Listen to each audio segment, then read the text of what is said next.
don't hate the player, hate the ADP. I'm going to talk about some of the best players in Major League Baseball that I'm just not drafting in fantasy this year, and you shouldn't either. If you can't wait for draft season, guess what? You don't have to. Join Underdog Fantasy and you can draft right now for MLB Best Ball for the 2024 season. They've got some new contests that just opened up. Check them out right now. If you sign up and use promo code Endgame, you get a 100% deposit match for your first $100 that you put into your account. Try Underdog Fantasy today. The Rangers are coming off a championship season, and Adolis Garcia was a huge reason, coming off basically his best season. So it's logical to think that he should be one of the top players drafted in fantasy, such a huge power hitter and a great lineup, but I'm not doing it. Reason number one, he's going to be a little bit overvalued. We see coming off of postseason performances, guys get a little bit overinflated in terms of draft stock. And sure, the Rangers are still a great team, and Garcia, look, he's still a great power hitter, but I just think he's going to go a little higher than he should based on what just happened. But reason number two is that he's still the same guy that was being drafted later last season. He's a slugger, but he's really not helping you across the board. There's a lot of 5-category studs available in the first 2 rounds, and then you get to some of these guys who are going to help you and throw in a little bit of stolen base help, maybe have a good average but not steal. Well, Garcia isn't going to steal bases. He only had 9 last year. And batting average has never been his thing. He's a career 244 hitter. Even last year, he only got to 245. And the third reason is health. No, I'm not worried about that injury from the postseason. He should be fine. But the rest of his teammates aren't. The Rangers are hurting going into spring training, and this might affect the way this offense looks. I know they have pieces to replace them. Evan Carter and Wyatt Langford look like studs already, but still, the long postseason does affect teams early on. Again, all told, I just think Garcia is being drafted higher than he should for what he's going to give you. All right, let's just get this one out of the way, rip the Band-Aid off. Mike Trout. I fully acknowledge he is possibly the greatest hitter of this generation. When healthy, he's still the best. But when is he really healthy? I don't even need to discuss performance or stats with him. Here are the numbers you need to know. 117, 438, 308. Those are Trout's at-bat totals over the last 3 seasons. On average, you might get about 100 games out of him, and that's if you're looking optimistically. I'm sorry, but be drafted still in the top 50. We're going off name value here. Talent, sure, but that's not the issue. Fantasy baseball is a marathon. You need to be out there enough to accumulate stats, and he just hasn't been. And then there's the fact that with Shohei Ohtani now out of town, still in town, but the other team in LA. This Angels lineup legitimately could be one of the worst in the American League, especially if Trout does hit the IL. Right now we're looking at Mickey Moniak, Nolan Schanuel, Anthony Rendon, who of course is also hurt, Taylor Ward, Brandon Drury, Luis Rengifo, Logan O'Hoppe, and Zach Neto. Tell me how many RBI opportunities you really think Trout's getting. I hate to admit it, but Trout's days as a fantasy stud may be over. Now, everybody's still waiting to see where reigning Cy Young winner Blake Snell is going to sign. I'm not. Some people think they're buying the dip, getting a great value because his ADP will probably go up once he does sign. Too bad. It's surprising to me to see that so many people are still willing to take him on, not knowing where he's going to pitch. I don't see how it's going to be a better situation. Not that San Diego was the best team last year, but you have to look at the environment, the park factor, things like that. Tampa Bay and San Diego are actually pretty good places for a pitcher, especially one who tends to have fly ball tendencies. Now, Snell doesn't really have fly ball tendencies.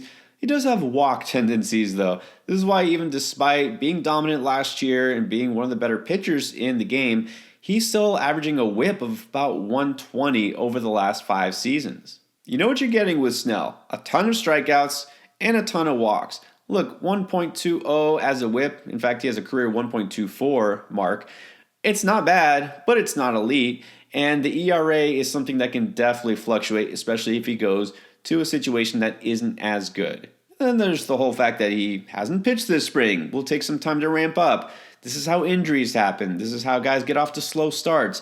I just don't see any reason to invest so heavily in him. He's still being drafted in the top 70. Now on the surface, it looks like George Springer is coming off one of the best seasons of his career even at age 34. He piled up the second most plate appearances in a single season of his entire long, prolific career, and he set his own personal best with 20 stolen bases. It's great that he stayed healthy for a full season, and I think he can do it again, so that's not my issue with him.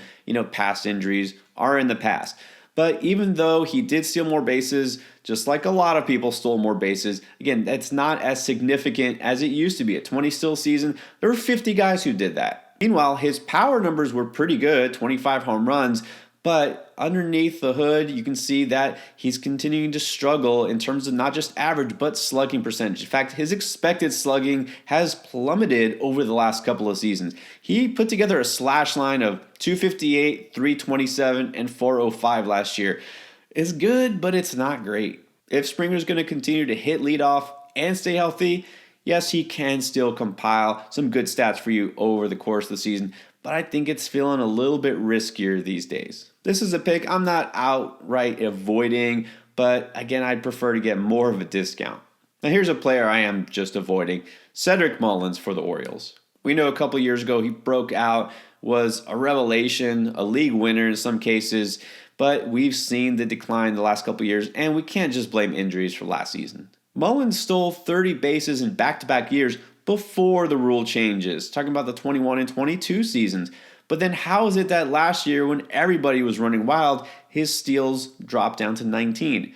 Partly because he hit the injured list for a while, but that's not it. His sprint speed has also dropped down to the 66th percentile. Sure, that's still above league average, but that definitely doesn't look like an elite base stealer. And then two more things have dropped. His batting average all the way down to 233 last year, which is definitely a concern, but also his lineup spot. It doesn't seem like he's going to be hitting leadoff ever again. Gunnar Henderson's got that job. The Orioles, we know, have so much young talent.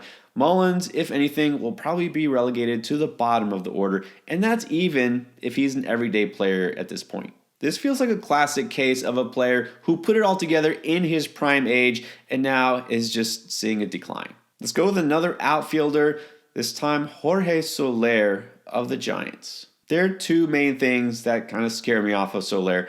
Number one, the fact that he is basically home run dependent for fantasy value and is moving to one of the worst parks to hit home runs in. That's Oracle Park, 27th in home run factor for right-handed batters over the last 3 seasons. And it's not like this is the most exciting lineup anyways. Now, you could point to the fact that last year with the Marlins, and Marlins Park is right there with Oracle being bottom 5 in terms of home run factor. Fair enough. But this leads me to point number 2. Last season was a huge rebound season for Soler because he was coming off a couple of down years. He really redeemed himself. But what are we really expecting from Soler? Because I honestly never know. Remember, early in his career with the Cubs, it feels like he was always on the brink of breaking out and never quite tapped into his potential. And then he had that monster season with the Royals. And then he went back to being disappointing again. And then he has this rebound season last year. We've really seen 2 excellent seasons from Soler, but really seen more disappointments. There's just a major trust issue with me, and I don't feel like he landed in the best spot. If I felt like I was getting him at a great value, I might take some chances on Soler here and there, but ever since signing now, he's back within the top 150, and so I'm out. And then we've got to squeeze in at least one more starting pitcher. There's always a lot of risk with hard-throwing pitchers and older arms. Let's combine both with Justin Verlander. Again, we've got to throw out the name value, forget the reputation. Sure, one of the best pitchers of the last decade, but what is he right now? He's a 41-year-old pitcher who's starting the season on the IL with right shoulder inflammation. And yeah, the last time he had a serious injury and missed the season, he bounced back and was amazing in 2022.